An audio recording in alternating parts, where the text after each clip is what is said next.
नमस्कार, स्वागत है आप सभी का सिंधी से आवाज पर। आप देख रहे हैं खिलाड़ी नंबर 1 और इस हफ्ते पिछले 3 हफ्तों के विजेताओं के बीच होगा मुकाबला।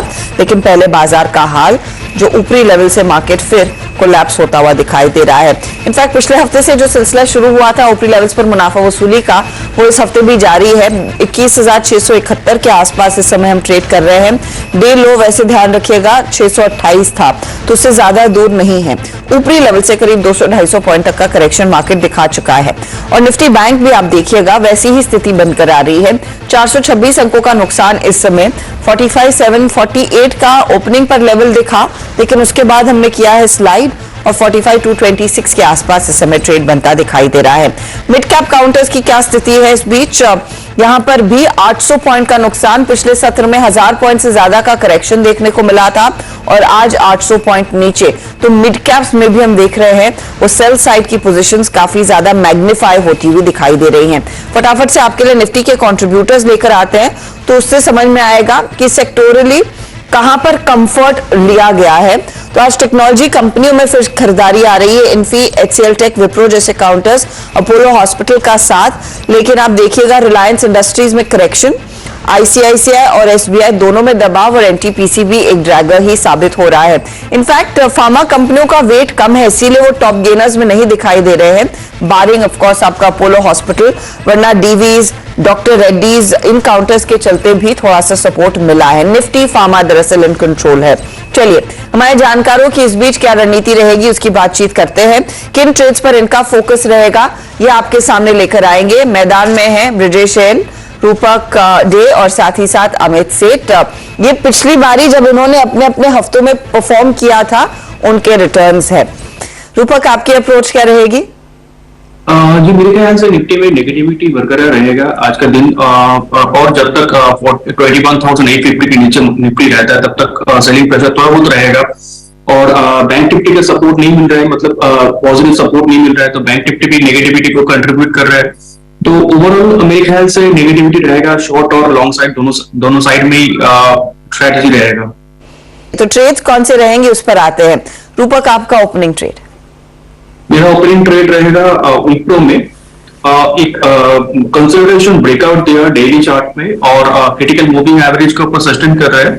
और आईटी स्टॉक्स में थोड़ा बहुत पॉजिटिविटी है। तो मेरे ख्याल से क्योंकि कल नैस्डैक बहुत स्ट्रॉन्ग क्लोजिंग दिया था फ्राइडे को, तो मेरे ख्याल से विप्रो जो है वो 560 तक जा सकता है और नीचे स्टॉप लॉस मेंटेन करना होगा 489 पे। ओके, तो विप्रो में एक अपॉर्चुनिटी 489 का आप कह रहे हैं स्टॉप लॉस लगाइएगा। मोमेंटम में है काउंटर और पूरा पैक। 560 का टारगेट है बाय साइड का ट्रेड इसे समय। रूपक बताइए आप क्या जोड़ने वाले हैं विप्रो के साथ?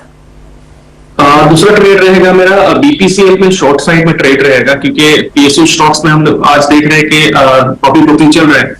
तो और बीपीसीएल का डेली चार्ट में एक rounded top kind of pattern बना के नीचे आ रहा है। तो मेरे ख्याल से करेक्शन जो है 545 तक आ सकता है और ऊपर एक स्टॉप लॉस मेंटेन करना होगा 601 पे।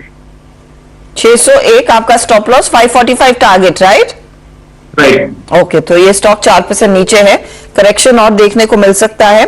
मंदी का ट्रेड आप लेकर चलें, ठीक है? तो अगला ट्रेड क्या आ रहा है? रूपक, आप बताइए आपका कौन सा स्टॉक किस समय जोड़ने का प्लान है? मेरा नेक्स्ट कॉल रहेगा जोमेटो। स्टॉक ने कंटिन्यूअसली मार्केट सेलिंग को इग्नोर किया और ऊपर गया और क्रिटिकल मूविंग एवरेज के ऊपर कंटिन्यूअसली सस्टेन कर रहा है। तो मेरे ख्याल से ये स्टॉक शॉर्ट टर्म में 180 तक जा सकता है। नीचे एक स्टॉप लॉस मेंटेन करना होगा 152 पे। ओके, 152 का स्टॉप लॉस लगाइएगा। 180 आपके लिए टारगेट का काम करेगा। वाकई में अच्छे खासे मोमेंटम में है जोमेटो आज। अब किसका कितना रिटर्न बन रहा है, कहां पर मोमेंटम है, वो अब आपके सामने लेकर आते हैं। हमारे जानकारों ने जो ट्रेड्स दिए हैं उसमें रूपक ने विप्रो तेजी की तरफ रखा है, 560 target, 489 stop loss. BPCL short trade है, 545 टारगेट है, 601 का स्टॉप लॉस। और जोमेटो अभी जोड़ा 180 का टारगेट, 152 का स्टॉप लॉस। रिटर्न्स देखिएगा तो विप्रो 0.36% का योगदान दे रहा है, बीपीसीएल 0.06, जोमेटो अभी जोड़ा 0.13% का हल्का सा ड्रैग है। अब आते हैं अमित के पोर्टफोलियो पर। अमित ने कोफोर्ड जोड़ा 7000 का target, 6400 stop loss. Godfrey Phillips 2750 target है, 2490 स्टॉप लॉस। और गोदरेज प्रॉपर्टीज 2450 का टारगेट और 2180 स्टॉप लॉस है।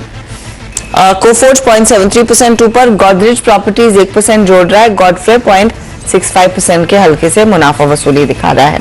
अब आते हैं ब्रिजेश के पोर्टफोलियो पर। Voltas by side 1105 target, 1065 stop loss. Kalyan jewellers 380 target, 345 stop loss. Divi's lab फिर आया, 3900 का टारगेट है, 3700 का स्टॉप लॉस है। रिटर्न्स की सिचुएशन, वोल्टास हल्का नीचे लेकिन कल्याण 0.44% जोड़ रहा है, डीवीज 0.16% जोड़ता हुआ। ओवरऑल सिचुएशन क्या बन रही है रिटर्न्स की? तो अब अमित आगे चल रहे हैं 1.28% के रिटर्न्स के साथ। दूसरे स्थान पर है ब्रिजेश 0.43% का रिटर्न, 0.03% के रिटर्न्स के साथ रूपक ने अपनी पारी खोली है।